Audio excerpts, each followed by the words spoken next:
আল্লাহ পাক রব্বুল আলামিন কোরআনে কারীমের ভিতরে ইরশাদ ফরমান, আলা ইন্না আউলিয়া আল্লাহি লা খাউফুন আলাইহিম ওয়ালা হুম ইয়াহজানুন।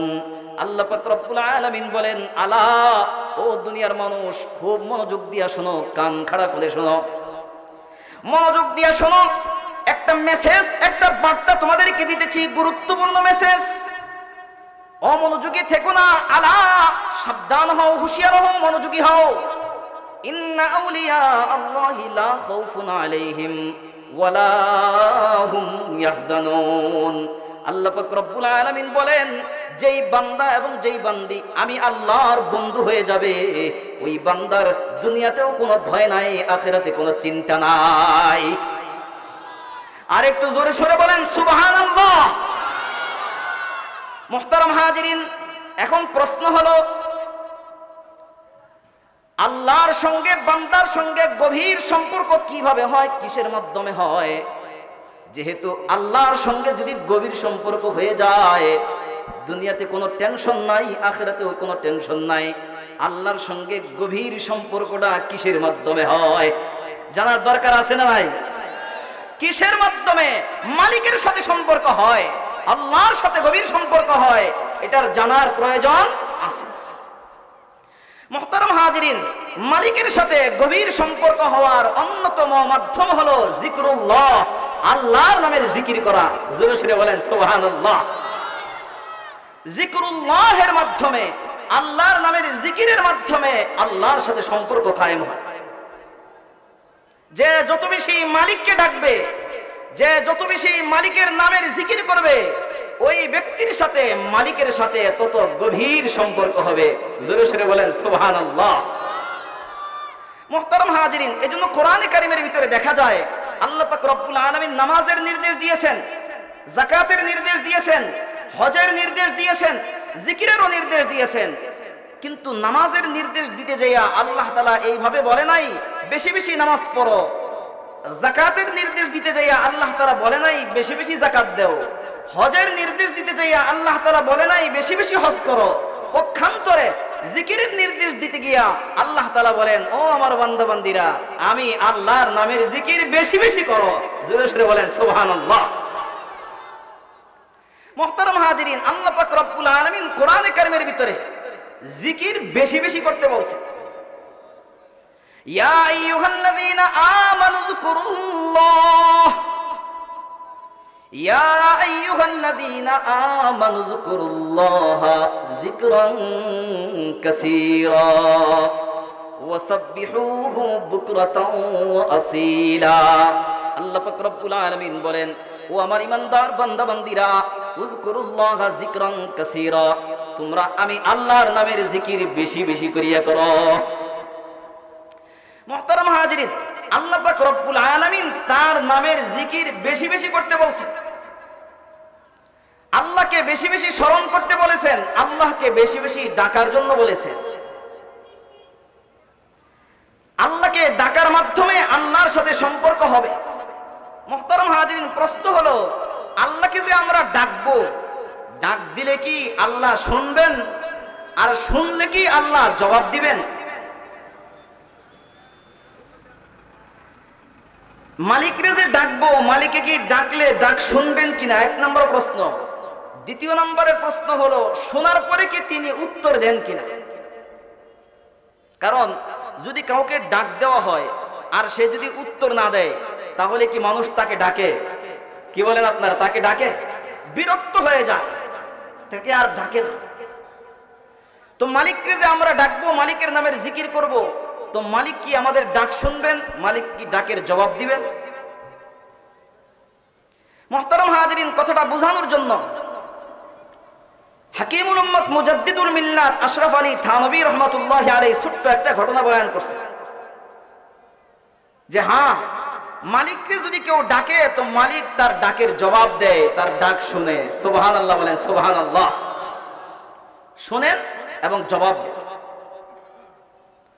হাকিমুল উম্মত মুজাদ্দিদুল মিল্লাত আশরাফ আলী থানভী রাহমাতুল্লাহি আলাইহি বলেন, আল্লাহর কোন এক বুজুর্গ, আবেদ, আলেম নয়, আবেদ,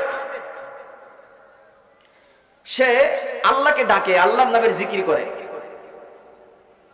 দীর্ঘদিন যাবত করে, 1 বছর 2 বছর না, 10 বছর 20 বছর না, 30 বছর পর্যন্ত আল্লাহকে নিয়মিত ডাকে, আল্লাহর নামের জিকির করে। শয়তান একদিন তাকে ধোঁকা দেওয়ার জন্য আসলো। শয়তান তাকে বলতেছে, তুমি কাকে ডাকো, কার নামের জিকির করো? বলে, তো আমি তো আমার মালিককে ডাকি। তোমার মালিক কে?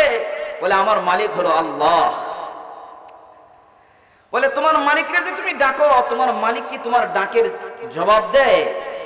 এতদিন যাবত ডাকতেছো, কোনদিন কি ডাকের উত্তর শুনেছ? সে বলতেছে, তা তো শুনি নাই। তো শয়তান তাকে বলতেছে, যাকে ডাকলে উত্তর দেয় না তাকে তো পাগলে ডাকবে। তুমি যে তাকে ডাকতেছো, সে তো উত্তর দেয় নাই, তো আমি তো মনে করি তুমি একটা পাগল। যারে ডাকলে শোনে না, উত্তর দেয় না, তুমি তারে ডাকতেছো। মুহতারাম হাজিরিন, আবেদ ছিল, ইলম ছিল না, যার কারণে ধোঁকা খেয়ে গেছে। ইলম না থাকার কারণে ধোঁকা খেয়ে গেছে। মুহতারাম হাজিরিন, সে বলতেছে যে কথা তো ঠিকই, কথা তো বাস্তব, সুতরাং যারে ডাকলে শোনে না আমি তারে ডাকবো না, জিকির করা বাদ দিয়ে দিছি। মুহতারাম হাজিরিন, আল্লাহ পাক রব্বুল আলামিন পাঠায়া দিয়েছেন, ফেরেশতা পাঠায়া দিয়েছেন। ফেরেশতা মানুষের আকৃতি ধারণ করে লোকটার কাছে আসলো। লোকটার কাছে আসার পরে জিজ্ঞাসা করলো, কি ব্যাপার, তুমি এতদিন পর্যন্ত মালিকরে ডাকছো, এখন ডাকো না কেন? এতদিন তুমি মালিকরে ডাকছো, এখন ডাকা বন্ধ করে দিছো কেন? মুহতারাম হাজিরিন, যারা বুঝার চেষ্টা করতেছি না, এদিক সেদিক আসি, আপনারা একটু মেহরবানি করে মজলিসে বসেন, সব বুঝে এসে যাবে। মেহরবানি করে বসেন, কারো বিরুদ্ধে কোন ধরনের আলোচনা করা হবে না, কারো বিরুদ্ধে কোন ধরনের আলোচনা করা হবে না। এখানে বসলে সব প্রশ্নের উত্তর হয়ে যাবে। সবাই আমাদের বন্ধু, সবাই আমাদের বন্ধু, সবাই মুসলমান ভাই ভাই, সবাই আখির নবীর উম্মত। মেহরবানি করে বসে যায়, কোনো দলাদলি নাই। আমরা সবাই কার উম্মত? এটা জোরে বলেন না, কার উম্মত? আখিরি নবীর উম্মত।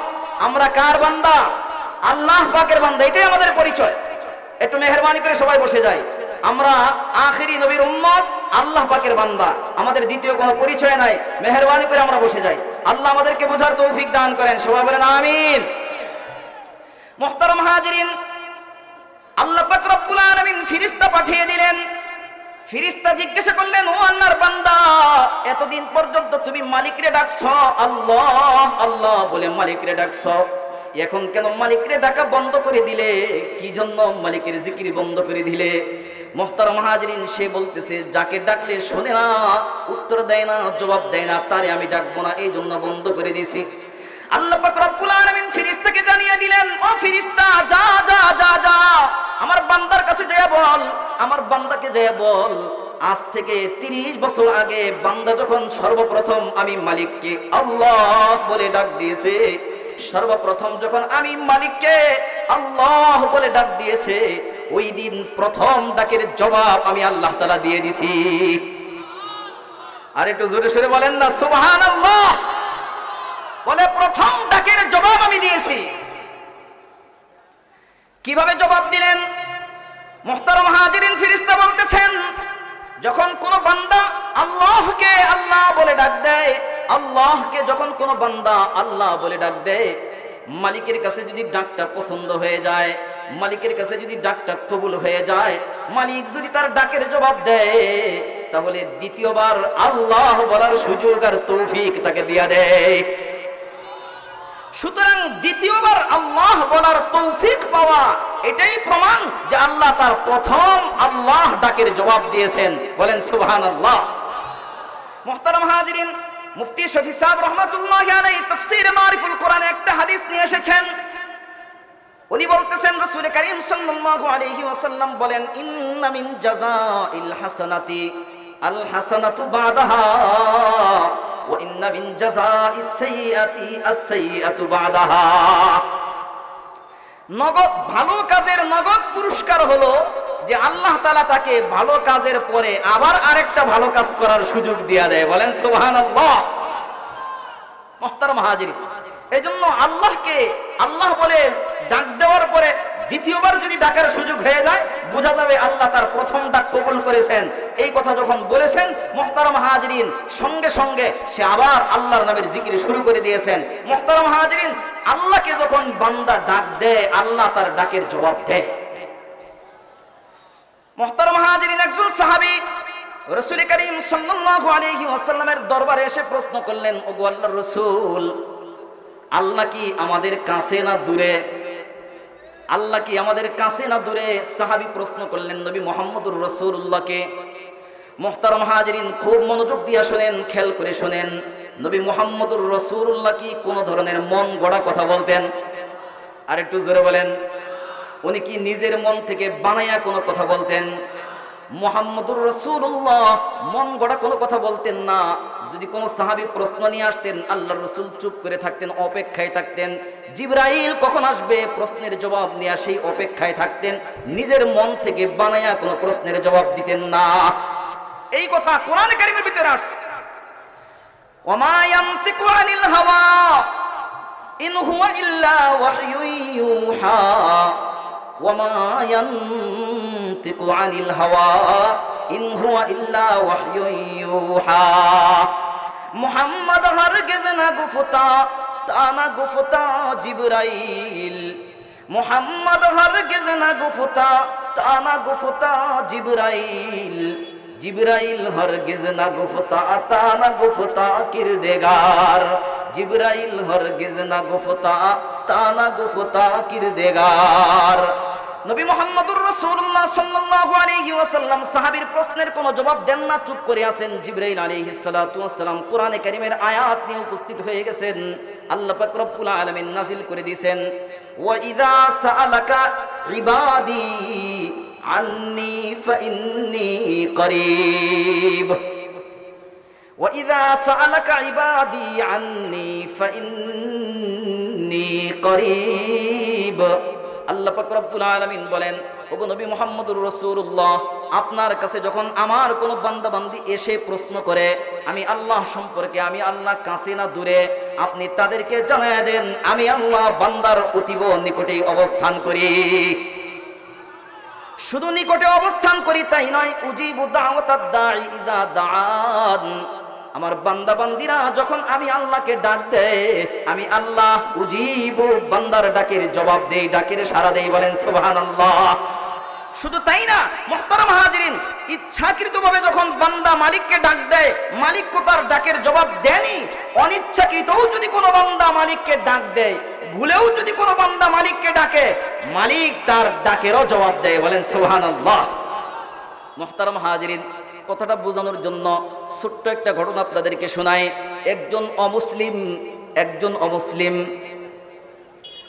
যে মালিকের সাথে তার পরিচয় নাই, মূর্তি পূজারী, প্রতিমা পূজারী একজন অমুসলিম, সে প্রতিমাকে ডাকে, মূর্তিকে ডাকে। আরবিতে বলা হয় সনম। আরবিতে কি বলে? সনম। সাদ নুন মিম, সনম সনম বলে সে মূর্তি ডাকে, মূর্তির নামের জিকির করে। বিপদে পড়লে সনম বলে ডাক দেয়। মুহতারাম হাজিরিন, কিন্তু যতই ডাকে কোনো উত্তর তো সে পায় না, কোনো সাহায্য সে পায় না। মুহতারাম হাজিরিন, একবার সে তার মুখ দিয়ে সনামের পরিবর্তে আল্লাহ পাকের একটা নাম আছে, সনাম শব্দের পাশাপাশি সমাদ। আল্লাহ পাকের একটা কি নাম আছে? সমাদ, গুণবাচক নাম সমাদ। সনাম আর সমাদ তো কাছাকাছি, কি বলেন? সনাম আর সমাদ কাছাকাছি। তো মুখ ফসকে সনাম বলতে যাইয়া সমাদ বের হয়ে গেছে। সমাদ কার নাম? আর একটু জোরে বলেন, কার নাম? কোরআনে কারিমের ভিতরে আছে না নাই? কোন সূরার ভিতরে আছে? কুল হুয়াল্লাহু আহাদ, এই সূরার ভিতরে আছে। কুল হুয়াল্লাহু আহাদ আল্লাহুস সামাদ লাম ইয়ালিদ ওয়া লাম ইউলাদ ওয়া লাম ইয়াকুল লাহু কুফুয়ান আহাদ। এই সূরার ভিতরে আল্লাহ পাকের একটা নাম আছে আল্লাহুস সামাদ। সামাদ কার নাম? আল্লাহর নাম। মানুষের নাম কিন্তু আব্দুস সামাদ, সামাদ না। মানুষের নাম কি? আব্দুস সামাদ। মানুষের নাম আব্দুল কুদ্দুস, কুদ্দুস মালিকের নাম। মানুষের নাম আব্দুল করিম, করিম আল মালিকের নাম। মানুষের নাম আব্দুল জব্বার, জব্বার কিন্তু মালিকের নাম। আব্দুল আজিজ হলো মানুষের নাম, আজিজ কিন্তু মালিকের নাম। জোরে বলেন কথা ঠিক না ঠিক?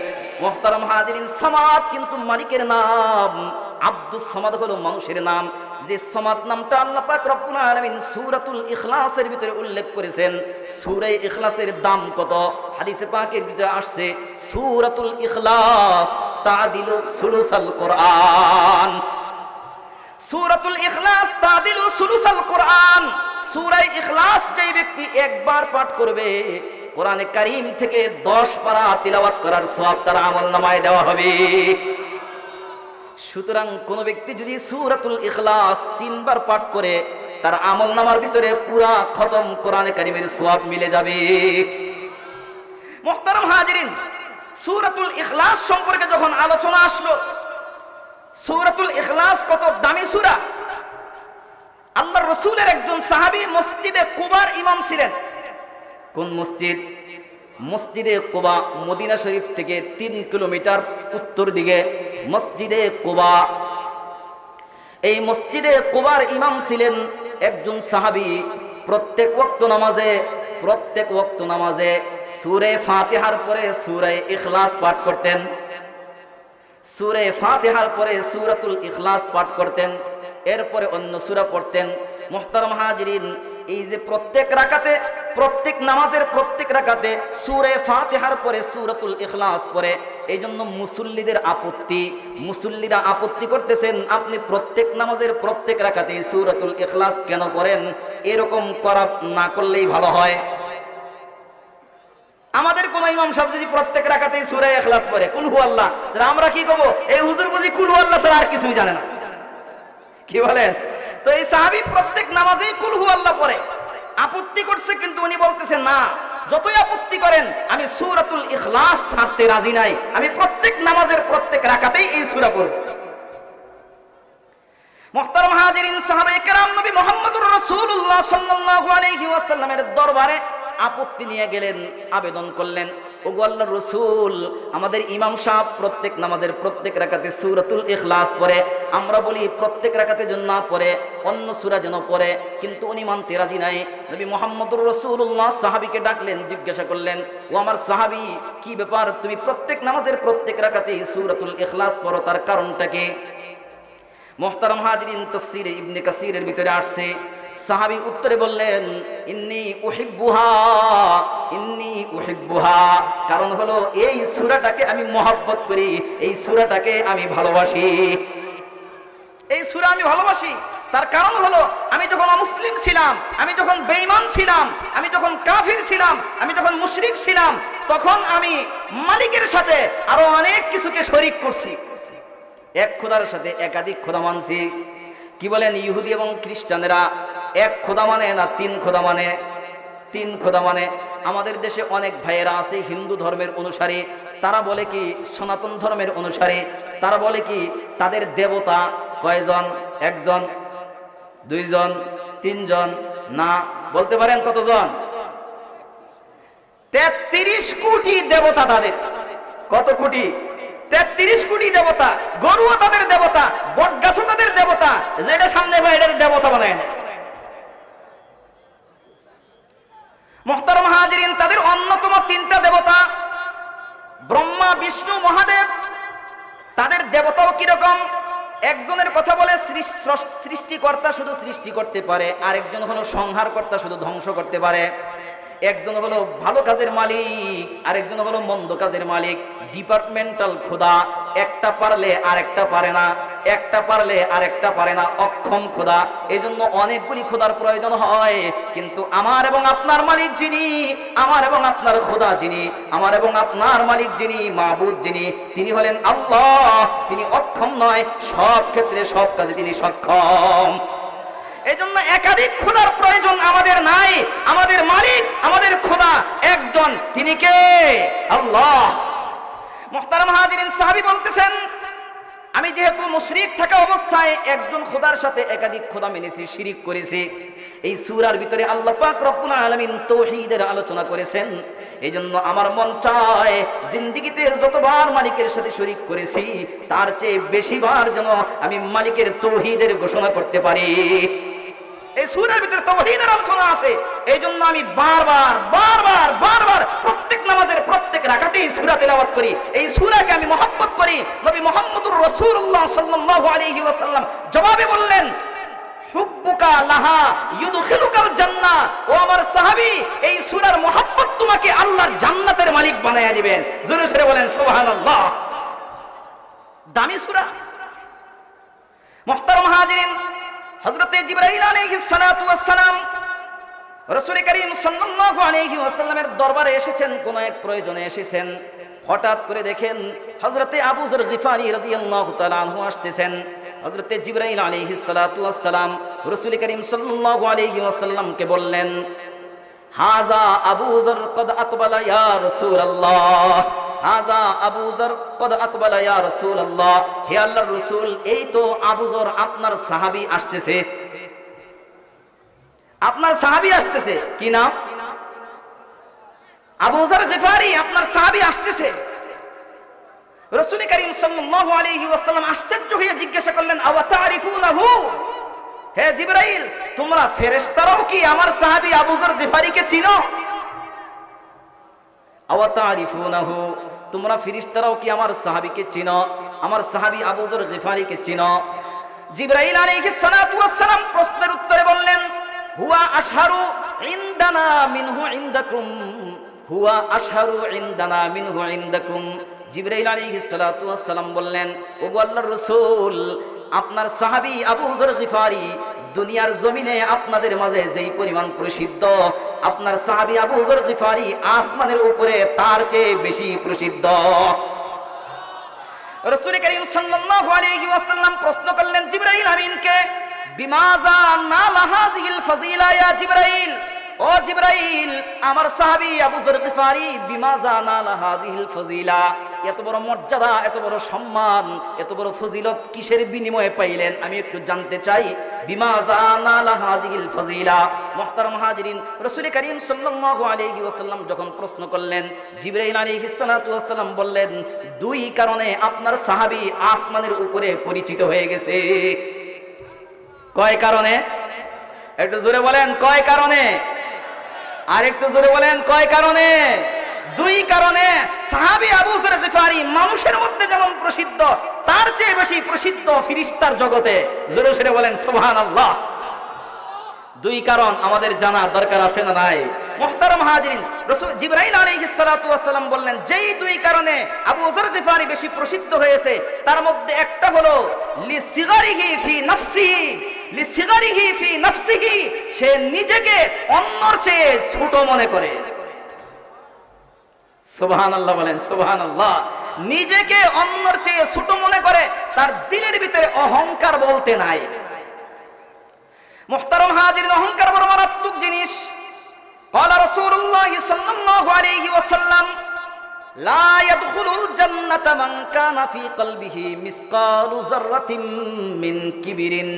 রাসূল করিম সাল্লাল্লাহু আলাইহি ওয়াসাল্লাম বলেন, যেই ব্যক্তির দিলের ভিতরে, যেই ব্যক্তির অন্তরের ভিতরে মিসকালু যাররা, যাররা পরিমাণ অহংকার থাকবে, আল্লাহর রাসূল বলেন, লা ইয়াদখুলুল জান্নাহ, আল্লাহর জান্নাতে প্রবেশ করার অনুমতি তার থাকবে না। মুহতারাম হাজিরিন, অহংকারের কারণেই কিন্তু শয়তান জাহান্নাম থেকে, জান্নাত থেকে ইবলিসকে বের করে দেওয়া হয়েছে। কিসের কারণে? অহংকারের কারণে। গুফতে শয়তান মানজে আদম বেহতরম, গুফতে শয়তান মানজে আদম বেহতরম, তা কিয়ামত গশতে মালউলা জারম, তা কিয়ামত গশতে মালউলা জারম।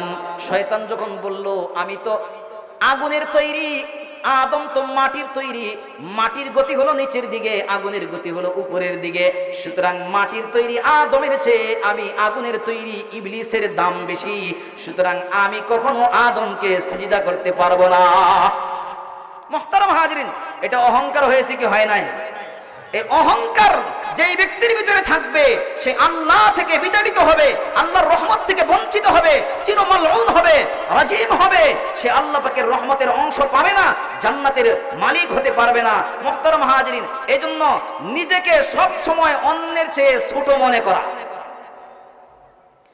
মুহতারাম হাজিরিন, যে ব্যক্তি নিজেকে ছোট মনে করে, অন্যকে বড় মনে করে, তার দাম কমে না বাড়ে? আর একটু জোরে বলেন, দাম কমে না বাড়ে? قال رسول الله صلى الله عليه وسلم من تواضع لله رفعه الله من تواضع لله رفعه الله। রাসূল করিম সাল্লাল্লাহু আলাইহি ওয়াসাল্লাম বলেন, যে ব্যক্তি আল্লাহর জন্য তাওয়াজু করলো, নম্রতা অবলম্বন করলো, আল্লাহ পাক রব্বুল আলামিন তাকে মর্যাদা বাড়িয়ে দিবেন, তার সম্মান বাড়িয়ে দিবেন। মুহতারাম হাজিরিন, এজন্য তাওয়াজু, নম্রতার সিফাত আর গুণ নিজের ভিতরে আনার চেষ্টা করি, অহংকার দিল থেকে বের করে দেওয়ার চেষ্টা করি। আল্লাহ আমাদেরকে তৌফিক দান করেন, সবাই বলেন আমিন। মুহতারাম হাজিরিন, দ্বিতীয় নম্বরের যেই গুণটার কারণে আবু যর গিফারি আসমানের ভিতরে বেশি প্রসিদ্ধ হয়ে গেছেন, সেই গুণটা হলো জিবরাইল আলাইহিস সালাতু ওয়াস সালাম বলেন, লিকাসরাতি তিলাওয়াতি সূরাতুল ইখলাস, লিকাসরাতি তিলাওয়াতি কুল হুয়াল্লাহু আহাদ, কুল হুয়াল্লাহু আহাদ। এই সূরাটা বেশি বেশি তিলাওয়াত করার কারণে সে আসমানের ভিতরে প্রসিদ্ধ হয়ে গেছে। সুবহানাল্লাহ বলেন, সুবহানাল্লাহ। মুহতারাম হাজিরিন, আমি আপনাদের কাছে প্রশ্ন করতে চাই, এই যে সূরাতুল ইখলাসের এত দাম, এই যে সূরাতুল ইখলাসের এত মর্যাদা, এত মান, এত সম্মান, এই সূরাতুল ইখলাস আমাদের দেশের স্কুল, কলেজ, ইউনিভার্সিটিতে শিক্ষা দেওয়া হয় না মাদ্রাসাগুলিতে শিক্ষা দেওয়া হয়? আর একটু জোরে বলেন না, কোথায় শিক্ষা দেওয়া হয়? মাদ্রাসায় শিক্ষা দেওয়া হয়। মুহতারাম হাজিরিন, মাদ্রাসার ছোট্ট ছোট্ট ছেলেরা সূরাতুল ইখলাস নিখুঁত ভাবে, নির্ভুল ভাবে, বিশুদ্ধ উচ্চারণে সূরাতুল ইখলাস মাত্র যার বয়স 7 বছর 8 বছর আপনাকে নির্বিঘ্নে শোনায় দিবে। কি বলেন, কথা ঠিক না বেঠিক? এই সূরাতুল ইখলাস এখানে শিক্ষা দেওয়া হয়। মুহতারাম হাজিরিন, যেহেতু সূরাতুল ইখলাস শুধু সূরাতুল ইখলাস নয়, এরকম শত শত আয়াত এবং হাদিস এবং সূরা এই মাদ্রাসাগুলিতে, কওমি মাদ্রাসাগুলিতে শিক্ষা দেওয়া হয়। মুহতারাম হাজিরিন, এই জন্য এই মাদ্রাসাগুলির কত দাম, মাদ্রাসার ছাত্রদের কত দাম। একটা হাদিস আপনাদের সামনে তিলাওয়াত করেছি।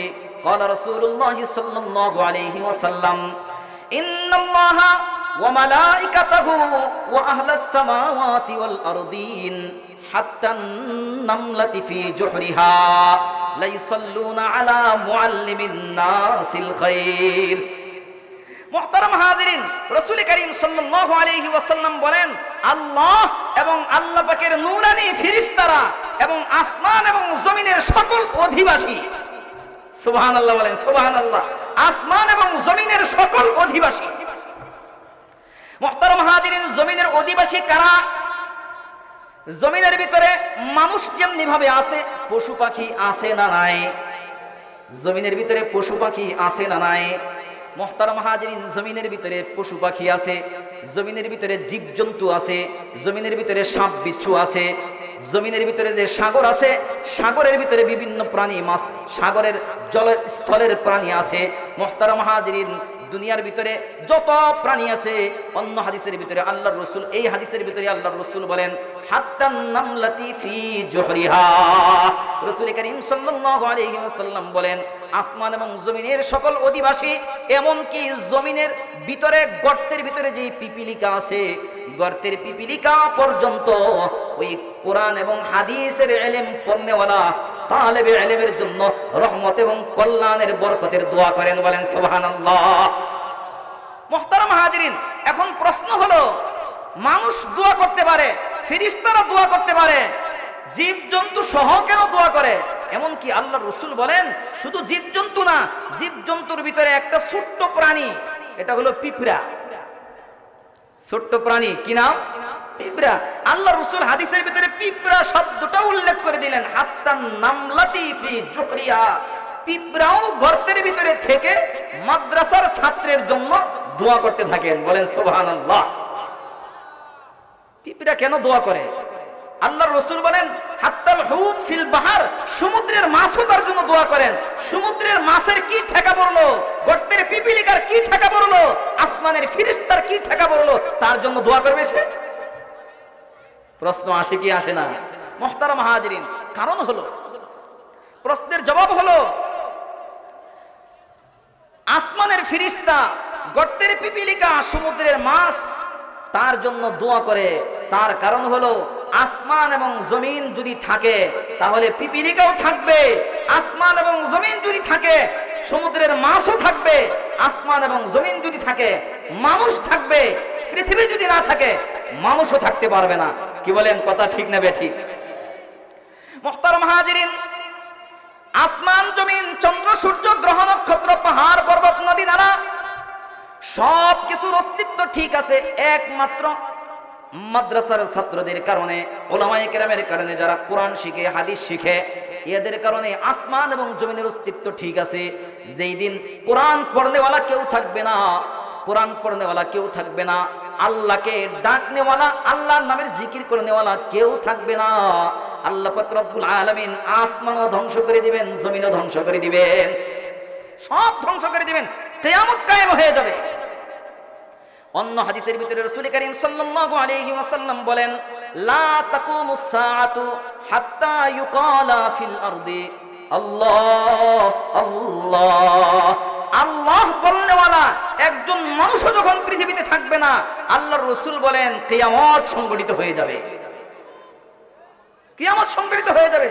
আসমানের জায়গায় আসমান থাকবে না, জমিনের জায়গায় জমিন থাকবে না, চাঁদ সূর্য গ্রহ নক্ষত্র সব ছুটে পড়ে যাবে, কিয়ামত কায়েম হয়ে যাবে, সব ধ্বংস হয়ে যাবে। মুহতারাম হাজিরিন, এখন প্রশ্ন হলো, এই আল্লাহর নাম দুনিয়াতে জিন্দা রেখেছে কে? দুনিয়াতে আল্লাহর নাম জিন্দা রেখেছে কে? কার উসিলায় দুনিয়াতে আল্লাহ বলনেওয়ালা পয়দা হইতেছে? কার উসিলায় পৃথিবীতে আল্লাহর নাম জিকির করা হয়, আল্লাহর নাম জিন্দা আছে? মুহতারাম হাজিরিন, আল্লাহর নাম যদি না থাকে আসমান থাকবে না। আমরা দেখি এই যে তাঁবুটা টানানো হয়েছে, এই তাঁবুর ভিতরে খুঁটি আছে না নাই? একটু মেহেরবানি করে জবাব দিলে ভালো হয়, খুঁটি আছে না নাই? খুঁটি কি একটা না একাধিক? একাধিক খুঁটি আছে, 10টা খুঁটিও শেষ হয় নাই, অনেকগুলি খুঁটি, সামান্য একটা তাঁবু। মুহতারাম হাজিরিন, কিন্তু প্রশ্ন হলো, আমাদের মাথার উপরে যে একটা বিশাল আসমান দেখা যায়, এই আসমানের কি কোনো খুঁটি আছে? কি বলেন, আসমানের খুঁটি কি কেউ কোনোদিন দেখেছেন? নাই।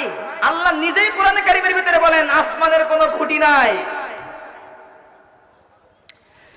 আল্লাহুল্লাযী রাফা'আস সামাওয়াতি বিগাইরি আমাদিন তারাউনাহা, আল্লাহুল্লাযী রাফা'আস সামাওয়াতি বিগাইরি আমাদিন তারাউনাহা, আল্লাহুল্লাযী রাফা'আস সামাওয়াতি বিগাইরি আমাদিন তারাউনাহা। আল্লাহ পাক রব্বুল আলামিন বলেন, ও দুনিয়ার মানুষ, তোমার মাথার উপরে যে আসমান দেখা যায়, এই রকম আসমান একটা দুইটা না, আমি আল্লাহ এমন আসমান 7টা তৈরি করেছি। রাফা'আস সামাওয়াত, আল্লাহ বলেন 7 আসমানকে আমি আল্লাহ উপরে ঝুলে রাখছি, উপরে ঝুলে রাখছি। বিগাইরি আমাদিন, এই আসমানের কিন্তু কোনো খুঁটি নাই, কোনো খুঁটি দৃষ্টিগোচর হয় না, কোনো খুঁটি দেখা যায় না, বিনা খুঁটিতে আমি আল্লাহ আসমানকে ঝুলে রাখছি। আল্লাহ বলেন এমন কোনো খুঁটি নাই যা তোমরা দেখো, এমন কোনো খুঁটি নাই যা তোমরা দেখো।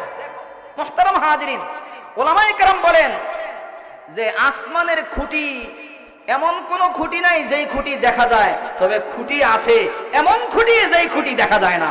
সুবহানাল্লাহ বলেন, সুবহানাল্লাহ। আসমানের খুঁটি আছে কিন্তু দেখা যায় না, আসমানের খুঁটি আছে কিন্তু দেখা যায় না। মুহতারাম হাজিরিন, আসমানের সেই খুঁটিটা কি যেই খুঁটি দেখা যায় না? মুহতারাম হাজিরিন, আসমানের যেই খুঁটি দেখা যায় না কিন্তু আছে, সেই খুঁটিটা হলো কালিমায়ে তাইয়্যিবা, লা ইলাহা ইল্লাল্লাহ মুহাম্মাদুর রাসূলুল্লাহ। একটু মহব্বতে পড়েন, লা ইলাহা ইল্লাল্লাহ লা ইলাহা ইল্লাল্লাহ, লা ইলাহা ইল্লাল্লাহ, লা ইলাহা ইল্লাল্লাহ, লা ইলাহা ইল্লাল্লাহ মুহাম্মাদুর রাসূলুল্লাহ সাল্লাল্লাহু আলাইহি ওয়াসাল্লাম। মুহতারাম হাজিরিন, এই যে ঈমানের কালিমা লা ইলাহা ইল্লাল্লাহ, এটা হলো সেই খুঁটি, যেই খুঁটি দেখা যায় না। অর্থাৎ পৃথিবীর মানুষ যতদিন পর্যন্ত আল্লাহকে আল্লাহ বলে স্বীকার করবে, আল্লাহর সঙ্গে কাউকে শরীক করবে না, লা ইলাহা ইল্লাল্লাহর সাক্ষ্য দিবে, ততদিন পর্যন্ত আসমান ঝুলন্ত অবস্থায় থাকবে। যখন মানুষ লা ইলাহা ইল্লাল্লাহ বলবে না, তখন আসমান ভেঙ্গে পড়ে যাবে, আসমানের জায়গায় আসমান থাকবে না, কিয়ামত সংঘটিত হয়ে যাবে। মুহতারাম হাজিরিন, সুতরাং এই আসমানের খুঁটি হলো লা ইলাহা ইল্লাল্লাহ। মুহতারাম হাজিরিন, আসমানের খুঁটি হলো লা ইলাহা ইল্লাল্লাহ। এই লা ইলাহা ইল্লাল্লাহ কালিমাটা শুদ্ধ করে শিক্ষা দেওয়া হয় স্কুল, কলেজ, ইউনিভার্সিটিতে না মাদ্রাসায়। এই লা ইলাহা ইল্লাল্লাহ শুদ্ধভাবে শিক্ষা দেওয়া হয় মাদ্রাসাগুলিতে, শিক্ষা দেওয়া হয়। মুহতারাম হাজিরিন, এই জন্য মাদ্রাসা যদি না থাকে, সব মাদ্রাসা যদি বন্ধ হয়ে যায়, লা ইলাহা ইল্লাল্লাহ বলনেওয়ালা থাকবে না, কোরআনের কারিমের তিলাওয়াত করনেওয়ালা থাকবে না, মালিকের সাথে বান্দার সাথে পরিচয় থাকবে না। এই মাদ্রাসাগুলির কাজ কি? মাদ্রাসাগুলির দায়িত্ব কি? মাদ্রাসাগুলির দায়িত্ব হলো মানুষের সাথে মালিকের সাথে সম্পর্ক করে দেওয়া, মানুষের সাথে মালিকের সাথে সম্পর্ক জোড়ায় দেওয়া, মালিকের পরিচয় দেওয়া হলো মাদ্রাসাগুলির কাজ। মুহতারাম হাজিরিন, আরবিতে একটা শব্দ আছে, শব্দটাকে বলা হয় মারিফত। আরবিতে যে শব্দটা আছে এটাকে কি বলে? মারিফত। সবাই আমার সঙ্গে একবার উচ্চারণ করে বলেন মারিফত। আইন আছে একটা, আইন, মারিফত বলেন, মারিফত। এটা আরবি শব্দ, আল মারিফাতু পাহচাননা, আল মারিফাতু পাহচাননা, পরিচয় লাভ করা। মুহতারাম হাজিরিন, আল মারিফাতু পাহচাননা, মারিফত শব্দের অর্থ হলো পরিচয় লাভ করা। কার পরিচয়? মালিকের পরিচয় লাভ করার নাম হলো মারিফত। মুহতারাম হাজিরিন, মালিকের পরিচয়ের নাম লাভ করার নাম হলো মারিফত। মারিফত মানে হলো মালিককে চিনা, মালিককে জানা। মুহতারাম হাজিরিন, মাদ্রাসাগুলির দায়িত্ব হলো, মাদ্রাসাগুলির কাজ হলো মানুষের মালিকের মারিফত দিয়া দেয়, মালিকের পরিচয় দিয়া দেয়। মুহতারাম হাজিরিন, যে যাকে চিনে সে তাকে মানে, কথা ঠিক না বেঠিক? যে যাকে চিনে সে তাকে মানে, যে যাকে চিনে সে তাকে মহব্বত করে এবং ভালোবাসে। মুহতারাম হাজিরিন, আল্লাহকে যদি আমরা চিনি তো আল্লাহকে মানবো, আল্লাহর মারিফত যদি হাসিল হয় তাহলে আল্লাহকে মানবো। আর মারিফত যদি, মালিকের মারিফত যদি না থাকে তাহলে মালিককে আমরা মানবো না, মালিককে তো চিনিই না। মুহতারাম হাজিরিন, এই জন্য একটা কথা বলবো, গুরুত্ব সহকারে মন লাগাইয়া শোনার জন্য চেষ্টা করেন। উলামায়ে কেরাম হলো জাতির বন্ধু, উলামায়ে কেরাম হলো উম্মতের বন্ধু। উলামায়ে কেরাম কারো শত্রু নয়। উলামা কেরামের দায়িত্ব হলো জাতিকে সঠিক পথে পরিচালিত করা, গুমরাহি থেকে জাতিকে হেফাজত করা। এটা হলো উলামায়ে কেরামের দায়িত্ব। ভালো করে মন দিয়ে শোনার চেষ্টা করেন। এই দায়িত্ব উলামায়ে কেরামকে কে দিয়েছেন? এই দায়িত্ব উলামায়ে কেরামকে দিয়েছেন সরাসরি আখেরি নবী মুহাম্মদুর রাসূলুল্লাহ। কারণ নবী মুহাম্মদুর রাসূলুল্লাহ ঘোষণা করে গেছেন, আল উলামাউ ওয়ারাসাতুল আম্বিয়া ওয়া ইন্নাল উলামা ওয়ারাসাতুল আম্বিয়া ওয়া ইন্নাল আম্বিয়া লাম ইউরিসু দিনারাও ওয়ালা দিরহামা ওয়া ইন্নামা ওয়ারাসুল ইলম। রাসূল করিম সাল্লাল্লাহু আলাইহি ওয়াসাল্লাম বলেন, উলামায়ে কেরাম হলো নবীদের ওয়ারিস, নবীদের উত্তরাধিকারী। মুহতারাম হাজিরিন, নবীদের কি কাজ ছিল? নবীদের কি দায়িত্ব ছিল? নবীদের দায়িত্ব ছিল, নবীদের কাজ ছিল, যেই মানুষগুলো মালিককে ভুলে গেছেন, আল্লাহকে ভুলে গেছেন, মালিকের সাথে যাদের সম্পর্ক নাই, ওই মানুষগুলিকে হাতে ধরে পায়ে ধরে বুঝাইয়া সমঝাইয়া মানুষগুলিরে মালিকের সাথে সম্পর্ক করাইয়া দেওয়া। এটাই হলো সমস্ত নবীদের কাজ, এটাই হলো সমস্ত নবীদের দায়িত্ব। জোরে সোরে চিল্লায় বলেন, কথা ঠিক না বে ঠিক? মুহতারাম হাজিরিন, আম্বিয়ায়ে কেরাম নবীগণ তাদের এই দায়িত্ব, তাদের এই মিশন, তাদের এই জিম্মাদারি পুরো করার জন্য কি পরিমাণ কষ্ট স্বীকার করেছেন। শুধুমাত্র আমাদের নবী আখির নবী মুহাম্মদুর রাসূলুল্লাহ সাল্লাল্লাহু আলাইহি ওয়াসাল্লাম এই দায়িত্বটা আঞ্জাম দেওয়ার জন্য কি পরিমাণ কষ্ট স্বীকার করেছেন। ছোট্ট একটা ঘটনা আপনাদেরকে শোনাই, যদিও প্রসিদ্ধ ঘটনা, কিন্তু আমি স্বচক্ষে দেখে এসেছি। মুহতারাম হাজিরিন, স্বচক্ষে দেখে এসেছি।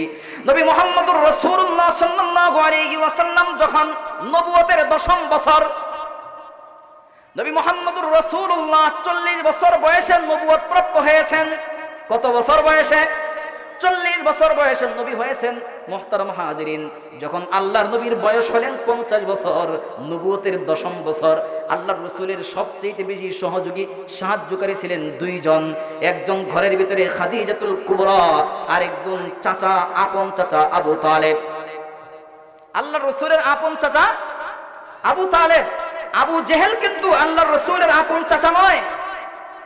আবু তালেব হলেন আল্লাহর রাসূলের আপন চাচা, আবু লাহাব হলেন আল্লাহর রাসূলের আপন চাচা। মুহতারাম হাজিরিন, আবু তালেব নবী মুহাম্মদুর রাসূলুল্লাহ সাল্লাল্লাহু আলাইহি ওয়াসাল্লামকে সার্বিকভাবে সহযোগিতা করেছেন, সর্বদিক দিয়ে সাহায্য করেছেন। সব ধরনের বিপদ আপদ, বালা মুসিবত থেকে, আক্রমণ থেকে নবী মুহাম্মদুর রাসূলুল্লাহকে হেফাজত করার জন্য চেষ্টা করেছেন। এই জন্য আল্লাহর রাসূল চাইতেন, যদি আমার চাচা যদি ঈমান নিয়ে কবরে যাইতে পারতো তাহলে আমি একটু শান্তি পাইতাম। এই জন্য আল্লাহর রাসূল আবু তালেবের মৃত্যুর সময় যখন ঘনায় আসলো, আবু তালেবকে বললেন, ও চাচা, জীবনের শেষ মুহূর্তে, অন্তিম মুহূর্তে আপনার কাছে আবেদন, একটু ঈমানের কালেমাটা পয়রা দুনিয়া থেকে বিদায় হয়ে যান, যাতে কিয়ামতের ময়দানে আপনার জন্য সুপারিশ করতে পারি। মুহতারাম হাজিরিন, আবু তালেব কি জবাব দিয়েছে? আবু তালেব জবাবে বলেছে, লাকাদ আলিমতু আন্না দীনা মুহাম্মাদিন, লাকাদ আলিমতু আন্না দীনা মুহাম্মাদিন মিন খায়রি আদিয়ানিল বারিয়াতি দীনা, মিন খায়রি আদিয়ানিল বারিয়াতি দীনা, লাউলাল মালামাতু আও হিদারু মাসাব্বাতিন, লাউলাল মালামাতু আও হিদারু মাসাব্বাতিন লাওয়াজাদতানি বিদাকা সামহাম মুবিনা, লাওয়াজাদতানি বিদাকা সামহাম মুবিনা। আবু তালেব বলতেছে, ও ভাতিজা মুহাম্মদ, আমি জানি তোমার ধর্ম সত্য, কোনো সন্দেহ নাই। সুবহানাল্লাহ বলেন, সুবহানাল্লাহ বলে, তোমার ধর্ম সত্য, কোনো সন্দেহ নাই। পৃথিবীর শ্রেষ্ঠতম ধর্ম হলো তোমার ধর্ম, মিন খায়রি আদিয়ানিল বারিয়াতি দীনা, পৃথিবীর শ্রেষ্ঠ ধর্ম, এটা আমি জানি। কিন্তু তারপরেও আমি ঈমান আনতে পারতেছি না, বিশ্বাস করতে পারতেছি না। তার কারণ হলো, আমি যদি এই মুহূর্তে মৃত্যু সজ্জায় শায়িত, মৃত্যুর আগ মুহূর্তে যদি তোমার ধর্ম গ্রহণ করি, আমার বন্ধু বান্ধব যারা ছিল কাফের মুশরিক, তারা বলবে আবু তালেব ভীরু ছিল, বুজদিল ছিল, কাপুরুষ ছিল, মৃত্যুর ভয়ে সে বেদিন হয়ে মারা গেল। রাসূল করিম সাল্লাল্লাহু আলাইহি সাল্লাম কষ্ট পেয়েছেন। এই জন্য আল্লাহ তাআলা কোরআনে কারীমের আয়াত নাযিল করে জানায় দিয়েছেন, ইন্নাকা লা তাহদি মান আহবাবতা ওয়ালাকিন্নাল্লাহ ইয়াহদি মান ইয়াশা।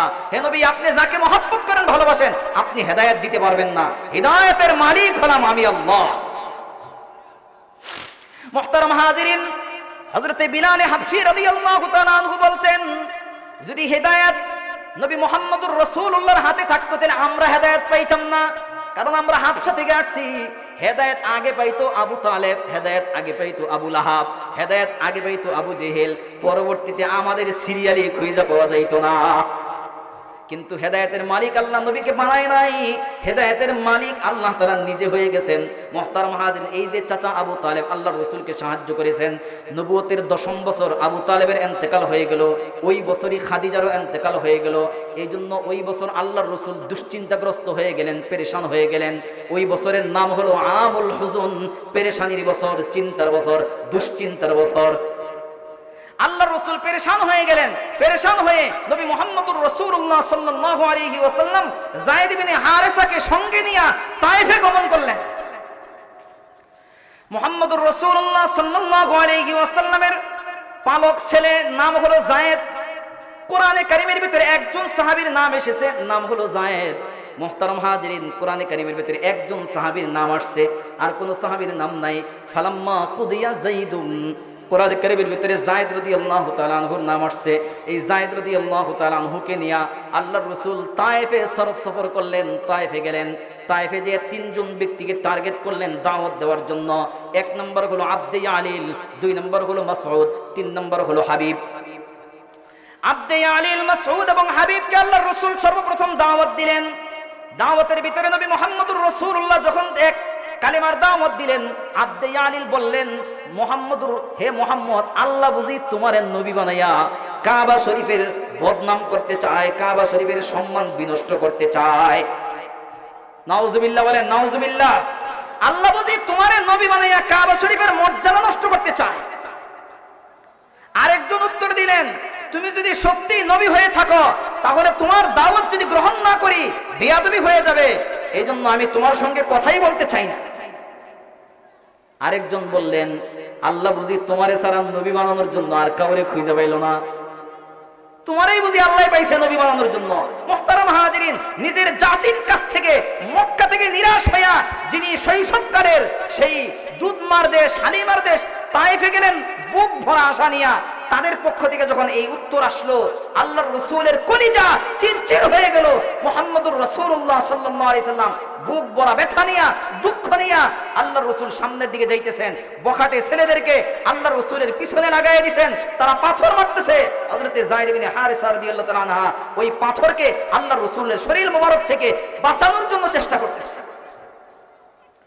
মুহতারাম হাজিরিন, রাসূল করিম সাল্লাল্লাহু আলাইহি ওয়াসাল্লামের মাথার ভিতরে আঘাত লাগতে দেয় নাই, আল্লাহর রাসূলের শরীরের ভিতরে আঘাত লাগতে দেয় নাই। পাথরের আঘাত যায় আল্লাহর রাসূলের পায়ের ভিতরে লাগছেন। আল্লাহর রাসূল সাল্লাল্লাহু আলাইহি ওয়াসাল্লাম ক্লান্ত হয়ে যখন জমিনের ভিতরে বসে যাইতেন, বখাটে ছেলেরা আল্লাহর রাসূলকে জোর করে আবার উঠাইয়া দিত। আল্লাহর রাসূল সামনের দিকে যাইতেন, ক্লান্ত শ্রান্ত হয়ে বসে যাইতেন, আবার বখাটে ছেলেরা আল্লাহর রাসূলকে উঠাইয়া দিত। আল্লাহর রাসূল সামনের দিকে যাইতেন। এইভাবে আল্লাহর রাসূলের পা মুবারক রক্তে রঞ্জিত হয়ে গেল। আল্লাহর রাসূল বেহুশের মতো হইয়া একটা আঙ্গুর বাগানের কাছে আল্লাহর রাসূল আশ্রয় নিলেন, যেখানে একটা মসজিদ আছে বর্তমানে। মুহতারাম হাজিরিন, রাসূল করিম সাল্লাল্লাহু আলাইহি ওয়াসাল্লাম সেখানে আশ্রয় নেওয়ার পর আল্লাহর রাসূলের জানের শত্রু উতবা এবং শাইবা দূর থেকে দেখেছেন মুহাম্মদ ক্লান্ত শ্রান্ত অবসাদগ্রস্ত হয়ে আঙ্গুর বাগানের কাছে বিশ্রাম নিতেছে। শত্রুর হৃদয়ের ভিতরেও দয়া জাগছে, মায়া জাগছে, মহব্বত লেগেছে, ভালো লেগেছে, দুঃখ লেগেছে। এই জন্য উতবা এবং শাইবা তাদের গোলামের মাধ্যমে এক প্লেটের ভিতরে অনেকগুলি আঙ্গুর নিয়া নবী মুহাম্মদুর রাসূলুল্লাহর কাছে পাঠিয়ে দিয়েছেন। আর গোলামকে বলছেন, ও গোলাম, আমরা গেলে হয়তো সে খাবে না, তুমি নিয়ে যাও আর বলো বাগানের মালিক আত্মীয়তার দোহাই দিয়ে বলেছেন আপনি যেন এখান থেকে আঙ্গুর খান। বাগানের মালিক আত্মীয়তার দোহাই দিয়ে আপনাকে আঙ্গুর খাওয়ার জন্য বলেছেন। হযরতে আদ্দাস যখন রাসূল করিম সাল্লাল্লাহু আলাইহি ওয়াসাল্লামের কাছে আঙ্গুর নিয়ে আসলেন, ক্ষুধার্ত তৃষ্ণার্ত নবী মুহাম্মদুর রাসূলুল্লাহ বিসমিল্লাহ বলে সেখান থেকে একটা আঙ্গুর নিয়েছেন। মুহতারাম হাজিরিন, আঙ্গুর নেওয়া যখন বিসমিল্লাহ বলে আঙ্গুর খেয়েছেন, আদ্দাস জিজ্ঞাসা করতেছেন, আপনি এটা কি বললেন? ওই যে বিসমিল্লাহ বললাম। বলে এই এলাকার কেউ তো বিসমিল্লাহ বলে না কখনো, এই এলাকার মানুষ তো বিসমিল্লাহ বলে না। আল্লাহর রাসূল জিজ্ঞাসা করলেন, তাহলে তোমার বাড়ি কোথায়? কয় যে আমার বাড়ি হলো নিনাওয়া শহরে। বলে তোমার ধর্ম কি? বলে আমার ধর্ম হলো খ্রিস্টান ধর্ম, আমি খ্রিস্টান ধর্মের অনুসারী, আমার বাড়ি নিনাওয়া শহরে, এখানে আমি উতবা এবং শাইবার গোলাম হিসেবে থাকি, তাদের বাগানের পরিচর্যা করি। মুহতারাম হাজিরিন, এইভাবে যখন সে উত্তর দিয়েছে রাসূল করিম সাল্লাল্লাহু আলাইহি ওয়াসাল্লামকে, তখন রাসূল করিম সাল্লাল্লাহু আলাইহি সাল্লাম বললেন, নিনাওয়া শহরে তোমার বাড়ি? কয় হ্যাঁ, নিনাওয়া শহরে আমার বাড়ি। কয় নিনাওয়া তো আমার এক ভাই আছে। নিনাওয়া আপনার ভাই আছে? বলে হ্যাঁ, আমার ভাই আছে। বলে আপনার ভাই কে? বলে ইউনুস ইবনে মাত্তা, তিনি আমার ভাই। বলে ইউনুস ইবনে মাত্তাকে আপনি কেমনে চিনেন? বলে চিনবো না কেমনে, সে আল্লাহর নবী, আমিও আল্লাহর নবী, সুতরাং সে আমার ভাই। বলেন সুবহানাল্লাহ। মুহতারাম হাজিরিন, হযরতে আদ্দাস এই কথা শোনার পরে বললেন, নিনাওয়া শহরে ইউনুস ইবনে মাত্তার সঙ্গে পৃথিবীর কারো পরিচয় নাই, এই মক্কা নগরীর কারো পরিচয় নাই। তায়েফের কোনো ব্যক্তির সঙ্গে পরিচয় নাই, আপনি কিভাবে চিনলেন এবং জানলেন সে যেহেতু নবী ছিল, আপনি বলতেছেন আপনিও নবী, সুতরাং আমার বিশ্বাস অবশ্যই আপনি নবী। নবী মুহাম্মদুর রাসূলুল্লাহর হাতে হাত দিয়া আশহাদু আন্নাকা আব্দুল্লাহি ওয়া রাসূলুহু পড়িয়া কালেমা পড়িয়া সঙ্গে সঙ্গে মুসলমান হয়ে গেছে। মুহতারাম হাজিরিন, নবী মুহাম্মদুর রাসূলুল্লাহ সাল্লাল্লাহু আলাইহি ওয়াসাল্লাম তায়েফের ভিতরে রক্ত ঝরাইছেন এই দ্বীনের জন্য। নবী মুহাম্মদুর রাসূলুল্লাহ সময় সংক্ষেপ হওয়ার কারণে কথাগুলো আমি বলতে পারতেছি না। মুহতারাম হাজিরিন, প্রথমেই তো একটু উল্টাপাল্টা হয়ে গেছে। মুহতারাম হাজিরিন, এই জন্য শুধুমাত্র একটা কথা বলতে চাই, কথাটা হলো উলামায়ে কেরাম হলো নবীদের ওয়ারিস। উলামায়ে কেরাম কাদের ওয়ারিস? নবীদের ওয়ারিস। নবীরা দিন দুনিয়াতে জিন্দা করার জন্য, মানুষকে হক পথে পরিচালিত করার জন্য নিজের শরীরের রক্ত ঝরে আছেন, তবুও কারো জন্য কখনো বদদোয়া করে নাই। জোরে বলেন কথা ঠিক না বেঠিক? প্রমাণ হলো আল্লাহর রাসূল যখন তায়েফের আঙ্গুর বাগান থেকে হযরতে যায়েদকে সঙ্গে নিয়ে সামনের দিকে রওনা হলেন, আল্লাহ পাক রব্বুল আলামিনের রহমতের দরিয়ার ভিতরে জোশ উঠে গেছে। আল্লাহর রাসূল নবী মুহাম্মদুর রাসূলুল্লাহর কাছে জিবরাইল আমিনকে পাঠিয়ে দিয়েছে। মুহতারাম হাজিরিন, জিবরাইল আলাইহিস সালাতু ওয়াস সালাম রাসূল করিম সাল্লাল্লাহু আলাইহি ওয়াসাল্লামের দরবারে এসে বললেন, ওগো নবী মুহাম্মদুর রাসূলুল্লাহ, তায়েফবাসী আপনার সঙ্গে যেই আচরণ করেছেন, এই আচরণের খবর আরশের মালিক আল্লাহর কাছে পৌঁছে গেছে। আল্লাহ আমাদেরকে আপনার কাছে পাঠিয়েছেন, আমার সঙ্গে পাহাড়ের ফেরেশতাও আছে, পাহাড়ের দায়িত্ব নিয়োজিত ফেরেশতাও আমার সঙ্গে আছে। আপনি যদি অর্ডার দেন, আপনি যদি নির্দেশ দেন, উতবিকা আলাইহিমুল আখশাবাইন, মক্কা এবং তায়েফের দুই পাশে দুইটা পাহাড় আছে, দুই পাহাড়কে একসঙ্গে মিলাইয়া তায়েফ এবং মক্কাবাসীকে সমূলে নিপাত করে দেওয়া হবে, ধ্বংস করে দেওয়া হবে। শুধুমাত্র আপনার নির্দেশের অপেক্ষায় ফেরেশতা হাজির আছে। মুহতারাম হাজিরিন, রাহমাতুল লিল আলামিন আল্লাহ পাক রব্বুল আলামিন কোরআনে কারীমের ভিতরে বলেন, ওয়া মা আরসালনাকা ইল্লা রাহমাতাল লিল আলামিন। শুধু ওজুদ আস রাহমাতাল লিল আলামিন, শুধু ওজুদ আস রাহমাতাল লিল আলামিন। মুহতারাম হাজিরিন, নবী মুহাম্মদুর রাসূলুল্লাহ সাল্লাল্লাহু আলাইহি ওয়াসাল্লাম পৃথিবীবাসীর জন্য, জগৎবাসীর জন্য রহমত ছিলেন। নবী মুহাম্মদুর রাসূলুল্লাহ সাল্লাল্লাহু আলাইহি ওয়াসাল্লাম ওই মুহূর্তেও কিন্তু বদদুয়া করে নাই। নবী মুহাম্মদুর রাসূলুল্লাহ কি বলতেছেন? নবী মুহাম্মদুর রাসূলুল্লাহ বলতেছেন, আল্লাহুম্মা গফির লিকওমি ফাইন্নাহুম লা ইয়ালামুন। ওগো আল্লাহ, কওম বুঝে নাই, আমার জাতি বুঝতে পারে নাই, এই জন্য তারা আমাকে কষ্ট দিয়েছে, আমার ধর্ম গ্রহণ করে নাই। তবে আমার আশা, পরবর্তী জেনারেশন যারা আসবে, তাদের বংশধর যারা পৃথিবীতে আসবে, আমার আশা আজকে যদিও তারা ধর্ম গ্রহণ করে নাই, ভবিষ্যতে তাদের সন্তানেরা আমার ইসলাম ধর্ম গ্রহণ করে নেবে। মুহতারাম হাজিরিন, নবী মুহাম্মদুর রাসূলুল্লাহ সেই দিন বদদুয়া করে নাই, উম্মতের জন্য আল্লাহর রাসূল দোয়া করে গেছেন। মুহতারাম হাজিরিন, এই জন্য আমরা হলাম নবীদের ওয়ারিস। আমাদের দায়িত্ব হলো সাধারণ মানুষকে বুঝাইয়া, সাধারণ মানুষকে হাতে ধরে পায়ে ধরে হক এবং সঠিক পথ মানুষকে দেখানো, জান্নাতের পথে মানুষকে পরিচালিত করার জন্য চেষ্টা করা, এটা হলো উম্মতের দায়িত্ব। কারণ উম্মত হলো নবীদের ওয়ারিস। মুহতারাম হাজিরিন, উলামায়ে কেরাম হলেন নবীদের ওয়ারিস। উলামায়ে কেরাম জাতির শত্রু নয়, উলামায়ে কেরাম হলো জাতির সবচাইতে পরম বন্ধু। জোরে বলেন কথা ঠিক না ঠিক? রাসূল করিম সাল্লাল্লাহু আলাইহি সাল্লাম বলেন, আল উলামাউ আরহামু উম্মতি, এই উম্মতের সবচাইতে নিকটতম বন্ধু হলেন জাতির উলামায়ে কেরাম। জোরে সরে বলেন সুবহানাল্লাহ। মুহতারাম হাজিরিন, যেই কাজ করলে মানুষ জাহান্নামে যাবে, উলামায়ে কেরাম চায় মানুষ যেন সেই কাজ থেকে বেঁচে থাকে। আজকে দেখেন, আমি কিন্তু আলোচনার শুরুতেই জিকিরের ফজিলত সম্পর্কে আলোচনা করেছি। কিসের ফজিলত? জিকিরের ফজিলত। মুহতারাম হাজিরিন, এই জিকির মাদ্রাসাগুলিতে শিক্ষা দেওয়া হয় কি হয় না?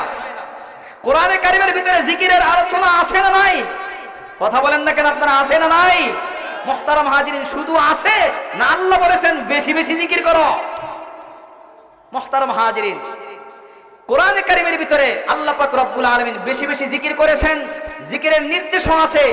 জিকির করা ভালো কাজ, কিন্তু মুহতারাম হাজিরিন, জিকিরের আগে আরেকটা কাজ আছে, সেটা হলো নামাজ। জিকিরের আগে আরেকটা কাজ আছে, সেটার নাম কি? আর একটু জোরে বলেন কি নাম? নামাজ। মুহতারাম হাজিরিন, কোন ব্যক্তি যদি নামাজ না পড়া শুধু জিকির করে, তাহলে কি এই জিকিরের দ্বারা সওয়াব হবে না গুনাহ হবে?